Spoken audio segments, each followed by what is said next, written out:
Bangladesh digital ইউনিভার্সিটির স্থায়ী campus স্থাপন ও নাম পরিবর্তনের দাবিতে বৃহস্পতিবার ৩০ জানুয়ারি দুপুরে শিক্ষার্থীরা ঢাকা-টাঙ্গাইল মহাসড়কে অবস্থান কর্মসূচি পালন করেন। এতে মহাসড়কের উভয় পাশে ১৫ কিলোমিটার যানজট সৃষ্টি হয়। ভোগান্তিতে পড়েন হাজার হাজার যাত্রী। বিক্ষোভকারীরা বঙ্গবন্ধু ডিজিটাল ইউনিভার্সিটির নাম পরিবর্তন করে বাংলাদেশ ডিজিটাল ইউনিভার্সিটি করার সরকারি প্রজ্ঞাপন জারির দাবিতে বেলা ১১টা থেকে ফায়ার সার্ভিস অফিসের সামনে অবস্থান নেন। কালিয়াকৈর থানার ওসি জোবায়ের হোসেন জানান, শিক্ষার্থীদের সঙ্গে আলোচনা করে পরিস্থিতি স্বাভাবিক করার চেষ্টা চলছে। আন্দোলনকারীরা জানান, দাবি আদায় না হওয়া পর্যন্ত তারা আন্দোলন চালিয়ে যাবেন।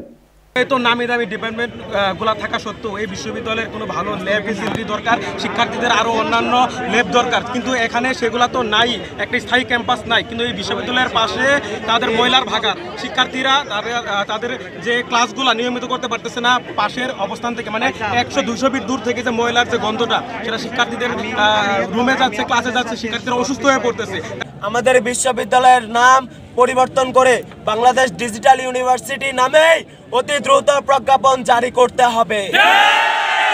যদি এই নামে অতি দ্রুত প্রজ্ঞাপন জারি না হয়, তাহলে আগামী শনিবার থেকে আমরা আমাদের কঠোর কর্মসূচিতে যেতে বাধ্য হব।